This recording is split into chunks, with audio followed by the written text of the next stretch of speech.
questions. Secretary Austin returned yesterday from a busy week of travel. A summary of highlights includes productive working meetings with his NATO counterparts in Brussels and a first-ever G7 defense ministerial in Naples. A historic visit to Kyiv in which the Secretary underscored the United States' unwavering commitment to supporting the Ukrainian people in their fight for freedom, and a papal engagement at the Vatican in Rome in which the Secretary and His Holiness Pope Francis discussed shared concerns over global security challenges and the importance of promoting peace and stability in conflict-affected regions. Turning to the Middle East, yesterday Secretary Austin spoke by phone to Minister Gallant to discuss Israel's operations in Lebanon and the humanitarian situation in Gaza. Secretary Austin expressed his condolences for the IDF brigade commander killed in the northern Gaza Strip over the weekend and welcomed the movement of humanitarian assistance through the Erez crossing. He urged that Israel take all necessary steps to address the dire humanitarian situation in Gaza and to work to seize opportunities for the release of hostages and a ceasefire presented by the death of Sinwar. The Secretary also expressed his deep concern over reports of strikes against the Lebanese armed forces and emphasized the importance of taking all necessary measures to ensure the safety and security of the Lebanese armed forces and UNIFIL forces. And earlier today, U.S. forces participated in an Iraqi-led operation against ISIS fighters in the Anbar province in Iraq. Our assessment of the operation: no U.S. personnel injured in the operation. We'll have more information. We'll have U.S. forces fire presented by the death of Sinwar. The Secretary also expressed his deep concern over reports of strikes against the Lebanese armed forces and emphasized the importance of taking all necessary measures to ensure the safety and security of the Lebanese armed forces and UNIFIL forces. And earlier today, U.S. forces participated in an Iraqi-led operation against ISIS fighters in the Anbar province in Iraq. Our assessment of the operation: no U.S. personnel injured in the operation. We'll have more info to share soon.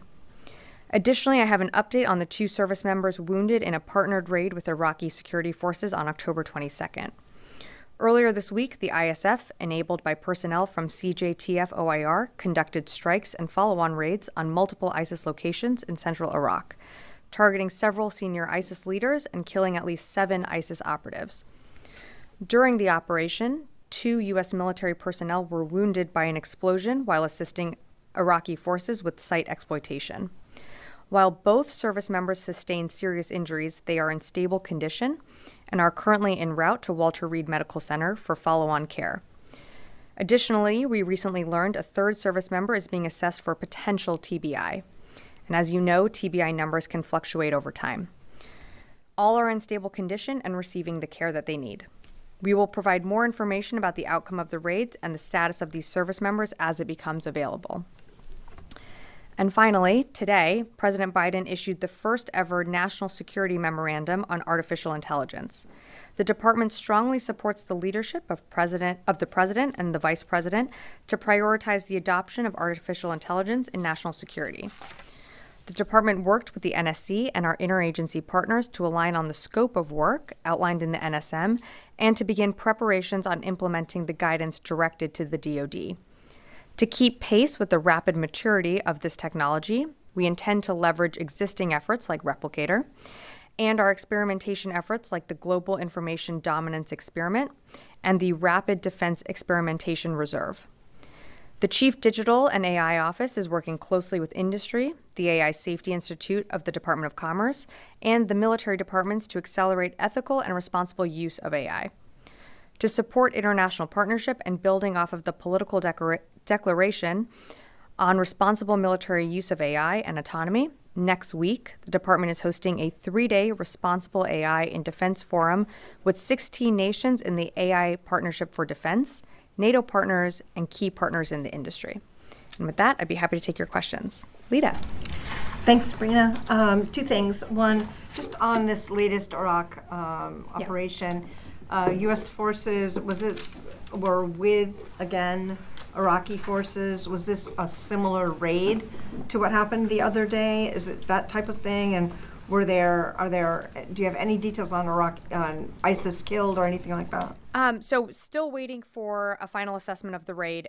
Similar in that this raid was like the one on October 22nd and going after ISIS fighters in Iraq. This was an Iraqi-led operation, so U.S. forces participated, but it was an Iraqi-led operation. Hopefully we'll have more to share soon. But as I mentioned, to my knowledge, no U.S. personnel injured. And then secondly, on North Korean forces in Russia, do you have any updates on whether or not you've seen any movement of North Korean forces out of Vladivostok? Are they moving across Russia? Are they moving into near Ukraine? Anything on that? Sure. I don't have any updates other than what the secretary spoke to yesterday, that we have seen evidence of DPRK troops that have gone into Russia. I think you heard yesterday it's likely around 3,000. What exactly they're doing has yet to be seen, but it's something that we certainly are going to continue to monitor.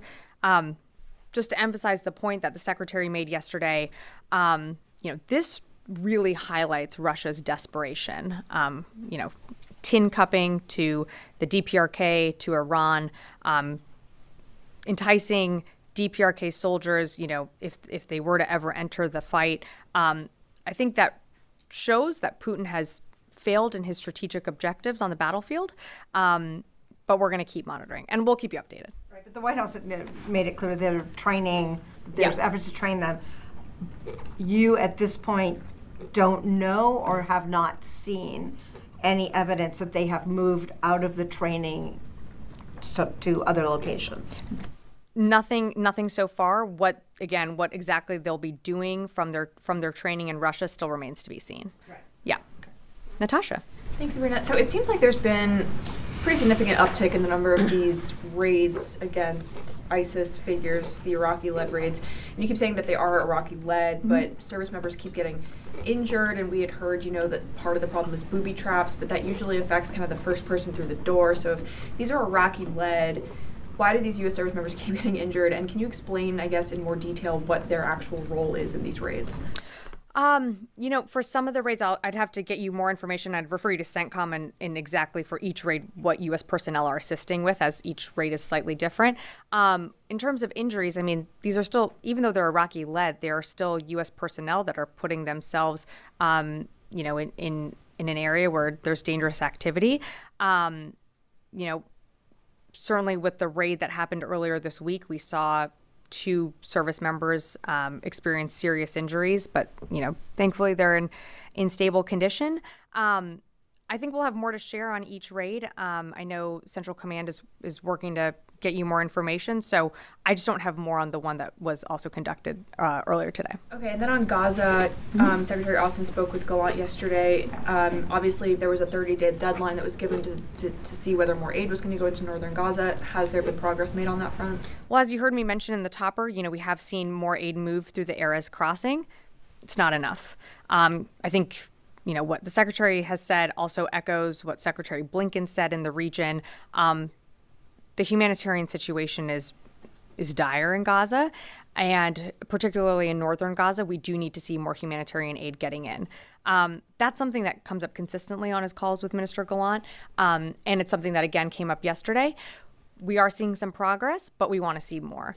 So we're going to keep pushing on that issue, but we are seeing some progress getting in when it comes to humanitarian aid. Joseph. Thanks. Also on the Secretary's call yesterday with Gallant, you mentioned that he expressed deep concern about the targeting of UNIFIL troops and Lebanese soldiers. Less than 24 hours later, another 3 Lebanese soldiers were killed this morning in an Israeli attack. It's not the first time the Secretary has brought it up. So, and these are troops that are backed and an institution that's funded in large part by the U.S. So, what's the message that the Secretary is getting when he raises these concerns? It's either Gallant and maybe the Israelis don't take it seriously, or the Secretary's message may not be getting across. So what's your response? Without going into too many more details of the call, and without speaking for Minister Gallant, I think they certainly hear our concerns and they understand them. They understand the need to, conduct operations that take into account whether it be Lebanese armed forces or UNIFIL operating in that area. They do need to ensure the safety and security of Lebanese armed forces and UNIFIL forces, and that's something that has been reiterated.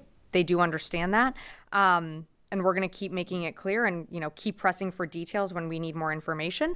But I just don't have more to provide from the conversation. Quick, sure. Two more. One, have you guys seen any indications, because the U.S. has helped Israel with certain ISR. Have you seen any indications that there's Iranian personnel inside of Lebanon operating? I don't have anything to provide on that. And final point, some reports indicate that Israel may have delayed its response, or what everybody's expecting is a response to Iran because of the leak. Do you have any, can you confirm that one, and do you have any updates on this leak? I don't have any updates. It's something that, I don't have more to provide than what General Ryder provided on Tuesday, which is that the FBI is the lead agency when it comes to the leak of classified documents, and that, DOD is feeding into that investigation. It's in the early days, so we have to let the investigation take its course. In terms of any impact to Israeli operations or, when Israel chooses to respond, that's not really something I can speak to. I'd refer you to the Israelis to speak to that. Janie. Thank you, Sabrina. On North Korea, excuse me, Secretary Austin said he had confirmed the evidence of North Korean troops in Russia. However, he said he could not yet confirm the role of the North Korean troops, right? But last month, North Korea shipped 20,000 boxes of war supplies and stockpiles to Russia in advance. Ultimately, it is clear that the North Korean military will play a role in intervening in Russia's war in Ukraine by sending troops. How do you assess this? Yes, Janie, there's a clear relationship and a clear link between the DPRK and Russia. And we've seen that over the course of the war and as it's developed. The DPRK, Iran, are providing military assistance and support as Russia engages in this illegal war and has been for 2.5 years. I think what's really important here, and to take a step back, is Vladimir Putin has become so desperate that he is now willing and soliciting, potentially support from the DPRK to put their personnel on the battlefield. We're talking about, over 500,000 casualties that, Russia has experienced on the battlefield. So if the DPRK soldiers enter into combat, they would be co-belligerents, and that is a very serious issue. But it's not it's something that we're, aware of this relationship. We're going to continue to monitor. I think, again, the important point here is that it really highlights Putin's desperation because he has really failed to meet his strategic objectives on the battlefield. When North Korean Kim Jong-un inspected the ICBM unit and ordered nuclear readiness, can you predict that North Korea and Russia are likely to use nuclear weapons at a critical time? I don't have anything on what you're referring to, if you're referring to any testing, but we've seen that saber rattling, dangerous rhetoric coming out of Russia. It's something that we certainly take seriously, but nothing's changed in terms of our nuclear posture. What's up? Thank you. I have several on Ukraine, and then we'll be on the AI. Sure. So North Korean troops, if they are used in a fight against Ukraine, would that prompt a stronger response from the United States, like increased military aid packages, or maybe lifting restrictions on longer-range weapons or something else? Well, what I would say is, without getting into the hypotheticals, in terms of increased assistance, I mean, just within the last week, we've rolled out nearly $800 million in aid and presidential drawdown packages to Ukraine. That is significant, and that's just within the last week.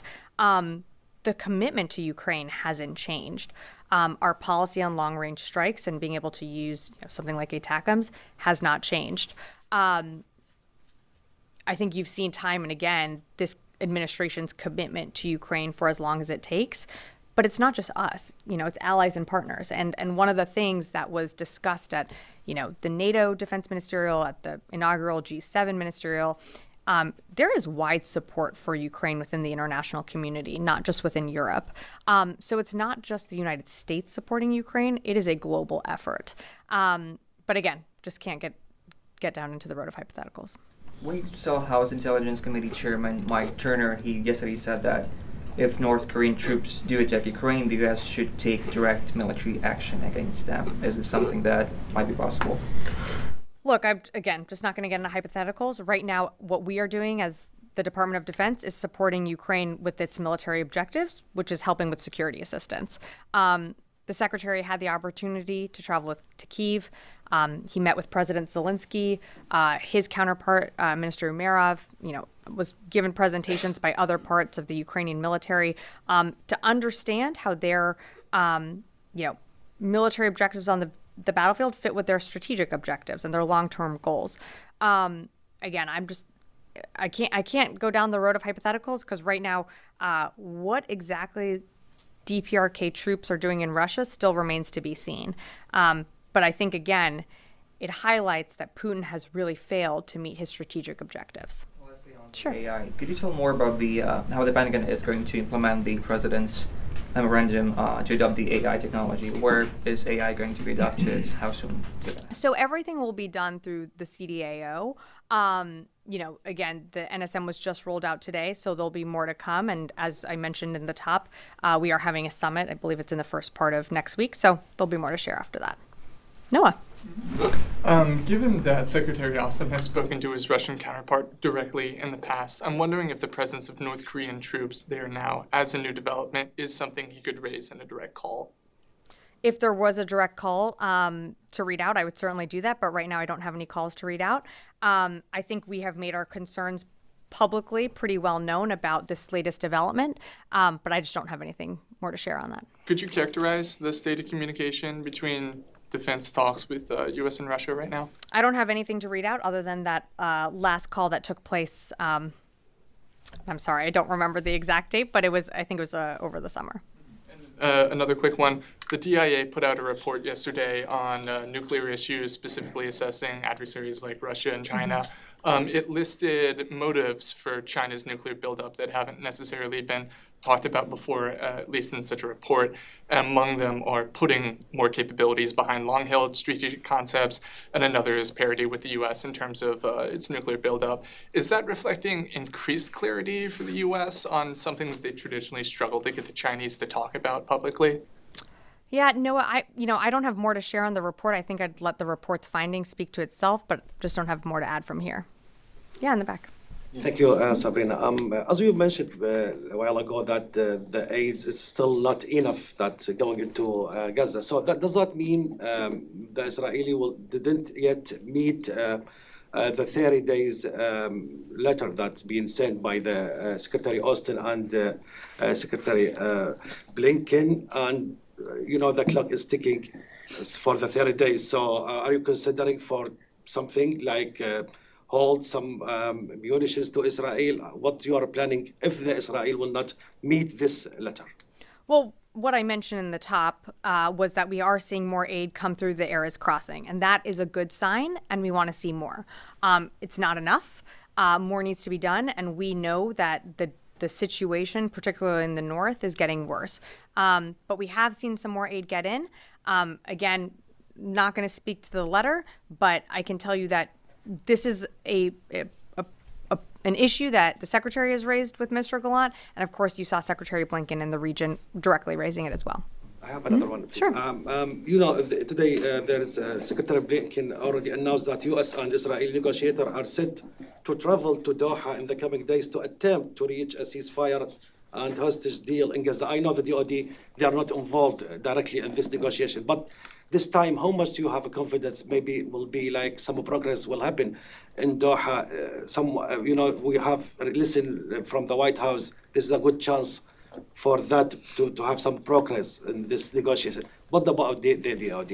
Yeah, no, thanks for the question. Look, I think you've seen a commitment from this administration to continue to engage parties to come to the table to reach a ceasefire. As you just mentioned before, the humanitarian situation is dire. So we know that a ceasefire would be the best way to get, whether it be food, water, humanitarian needs in, as well as medical treatment into Gaza. We also know that, Israel has been effective in really dismantling Hamas in Gaza. Hamas, cannot conduct the type of attack that they conducted on October 7th today. They just don't. They have been dismantled into a way where they are not that same organization pre-October 7th. We have also urged, Sinwar's death is an opportunity. Let's use it. So again, you're seeing Secretary Blinken in the region. I don't have more to add to his comments, but we certainly haven't given up hope. It's something that this administration is going to continue to push for. Yeah. Sorry, 2 questions. The first is that Harry S. Truman, which is supposedly on its way to the Middle East, is currently in the North Sea doing some stuff with the Arctic. So I was wondering what kind of message is that sending that carrier strike group can take an extended period to go up to the high north instead of going straight to the CENTCOM area of response.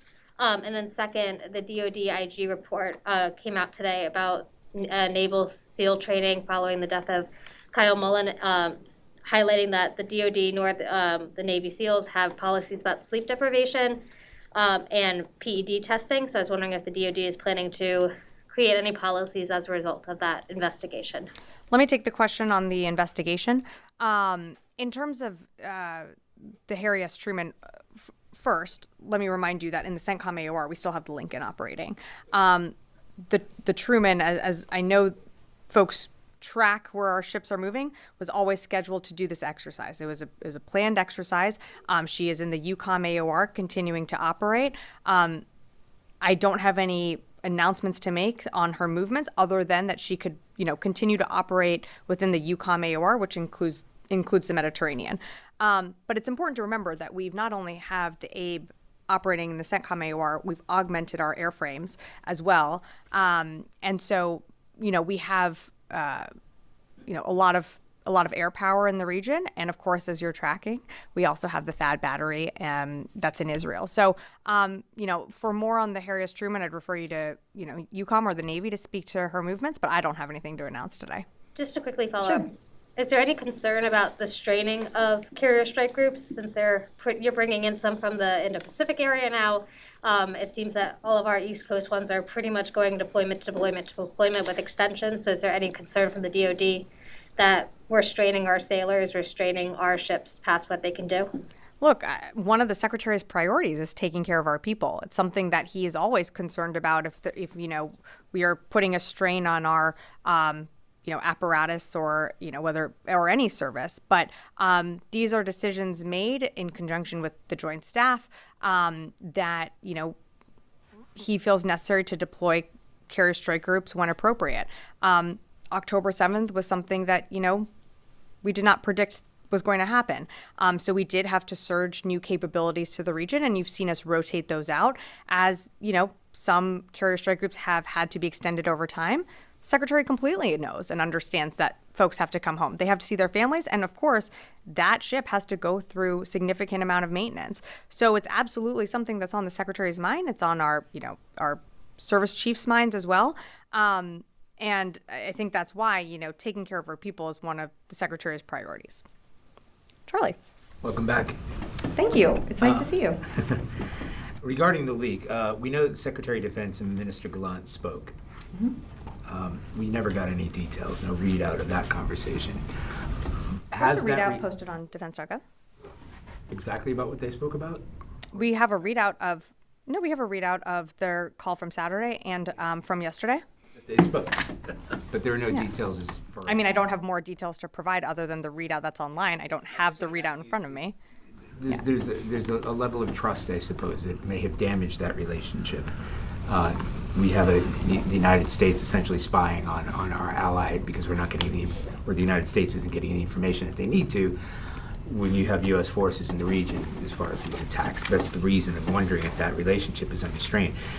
My more pointed question is, I know that you said that the Pentagon is supporting the FBI investigation. Which part of the Pentagon is supporting that investigation, and how can you be sure, if this was the source of the leak, that that leak has been plugged? So I'm not going to get into specifics on what particular office is supporting the investigation. I can tell you the department is broadly. We always would work, with our with law enforcement agencies when it comes to investigation pertaining to the department. But I can't get into more specifics about that. In terms of you said, paraphrasing here, but you said, is the relationship between the United States and Israel under a strain? Look, the Secretary continues to speak to Minister Gallant.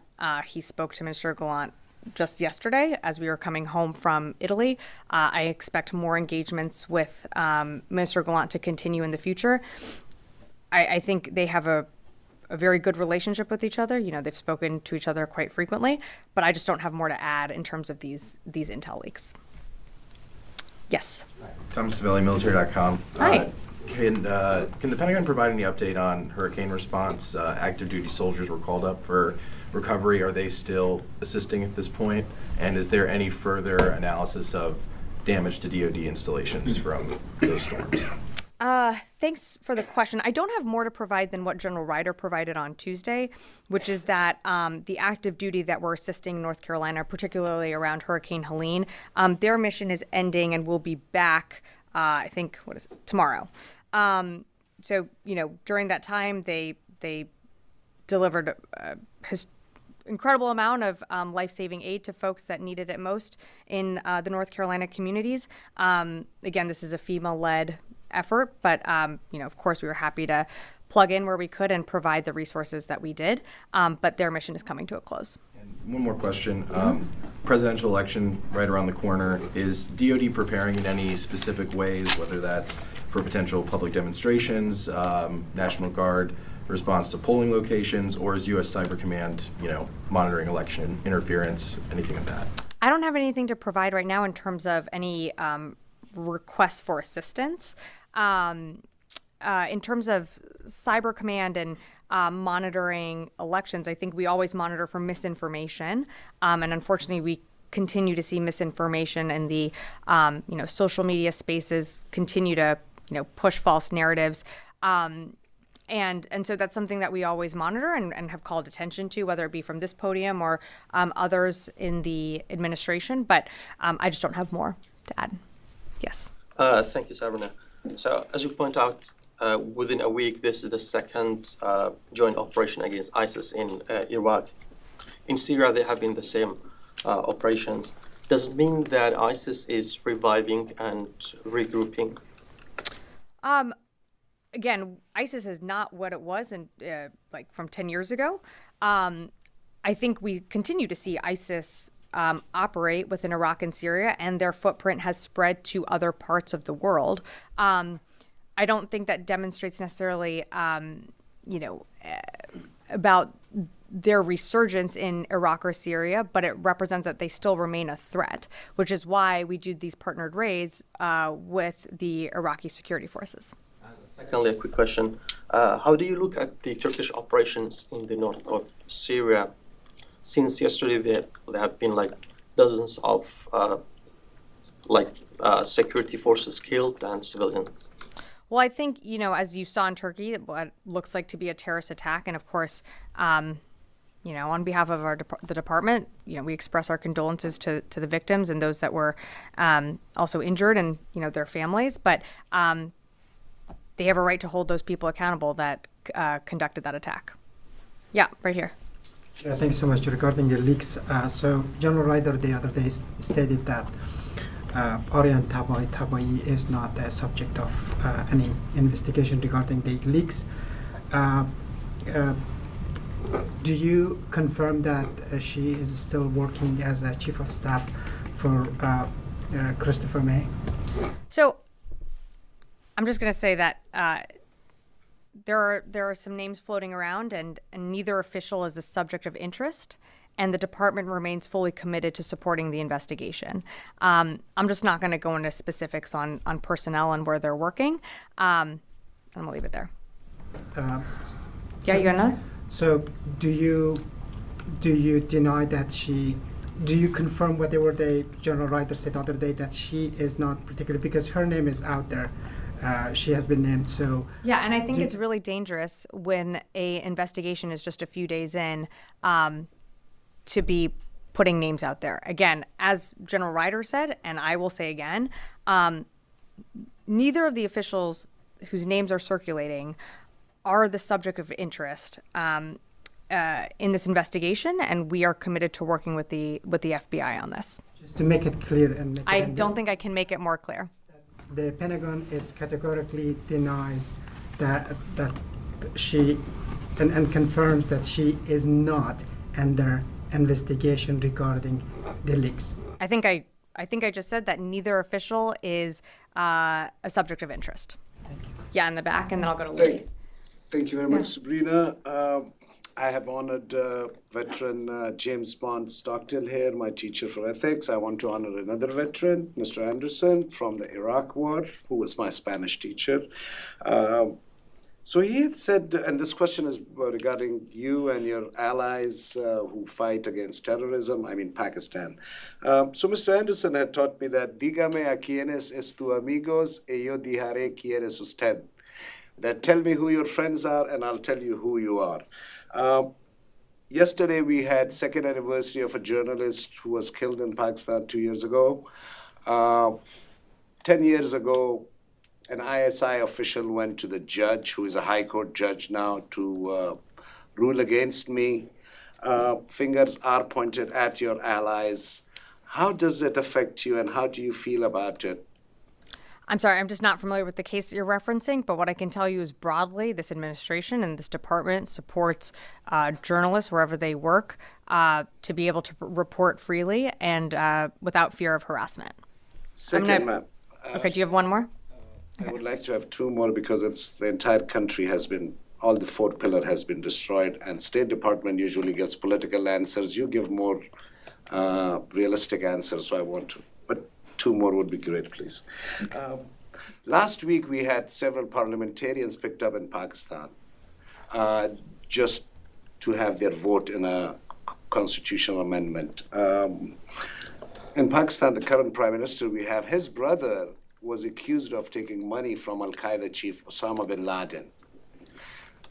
The State Department, I have brought this into their notice. You know, my colleague had last week asked you that Al-Qaeda is again growing in that region. How do you feel about having political leadership who have taken money, according to their own even party members, they have taken money from Al-Qaeda leaders? How do you have political leaders like that in a country, while at the same time you know that terrorism again growing over there? So I don't have anything on these reports that you're referencing. I can tell you, Al-Qaeda does remain a threat, something that we monitor, but I don't have anything else. And do you want to ask your final question? Yes, please. My last question is that we have had government senior officials being kidnapped. We have had judges being threatened, pictures in their bedrooms taken, and again fingers are pointed out at your allies and your friends in battlefield. Again, I want to say this to you, do you take these things into consideration? Because I know State Department doesn't take them. Do you raise these concerns at all with your friends and allies who go to military colleges here to get their degrees and stuff? Do you at all discuss these things with them? Look, I'm not familiar with the reports that you're referencing. I think you can be rest assured that the United States is always going to stand for democratic principles and the promotion of democracy all around the world. But I don't have anything more to add to those reports. Louis. Hi. Yes, I have a leaks question and two follow-ups on Jenny's questions about North Korea. Are you aware that, do you have information suggesting that there has been a new leak of documents, or do you know if there's the possibility that there may be additional documents that are released part of this potential leak? I'm not aware of any, but it's something that the IC, of course, given this latest alleged leak of classified documents, is going to look into. Okay. And with regards to North Korea, On the trip, the Secretary, when he confirmed the presence of the North Koreans, he also talked about the potential implications for the Indo-Pacific. Yeah. Can you walk us through what that means? I mean, potentially, if there are casualties, could this, and South Korea, promising assistance now, or at least suggesting that it might provide assistance to Ukraine. Is that what he's talking about, the potential tensions between both of those countries and how it would impact the United States? No, I think what the Secretary was referring to is that, if these soldiers from the DPRK do get involved in active combat operations within Ukraine, that is destabilizing to the Indo-Pacific. And of course, that has an impact to our allies, whether it be in Europe or in the Indo-Pacific, particularly the Republic of Korea. As the Secretary characterized it, which I think he did a better job than I would, but, if it is the case that DPRK soldiers enter into combat, they would be co-belligerents with Russia, and that is a very serious issue. It's also serious that this does highlight Russia's desperation. And so I think because it highlights Russia's desperation, it also highlights the fact that we have been successful in continuing to arm and support Ukraine with what it needs. And it's not just the department. Of course, we roll out multi-million-dollar packages to Ukraine, but you have other sections of this administration from energy, state, et cetera, that have also supported Ukraine during this time. And I think it also shows that under the Secretary's leadership, the UDCG, which convenes monthly, has been incredibly successful in galvanizing the world. So I'll leave it at that. And the last one on North Korea. Ukraine's Defense Intelligence Service has posted a statement publicly saying that as of yesterday, they have detected the movement of North Korean troops into Kursk. Can you provide a comment or any indication if that is an accurate report? I don't have anything on that report. All I have is what I was able to, what the Secretary mentioned yesterday, and I know the White House also did as well, but I don't have anything more on those reports. It's something that we're going to monitor, and as we, have committed, we'll keep you updated on that.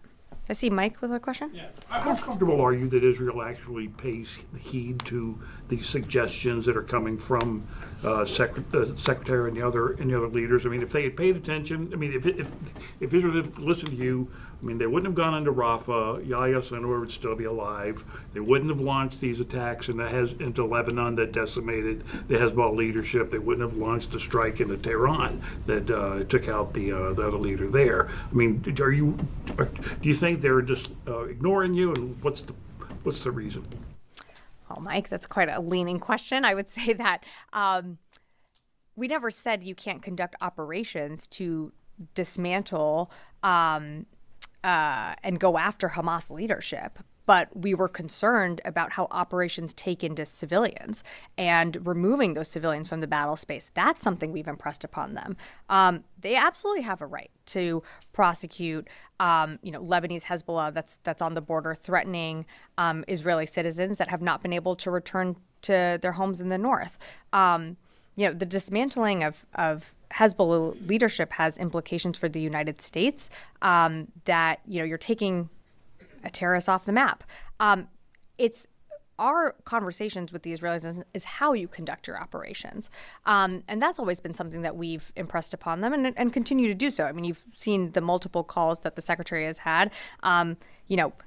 Not enough aid is getting into Gaza. That is a huge concern for this administration, and you covered this. You know that we set up a maritime corridor over the summer to surge aid in. That helped. But we know the land crossings are the best way for aid to get in, and you can do that. You can get humanitarian aid in to those who need it most while conducting operations, and that's something that we've impressed upon them from the beginning. Okay, all right. I'm sorry, I have to wrap it up for today, but thanks everyone. Have a good one.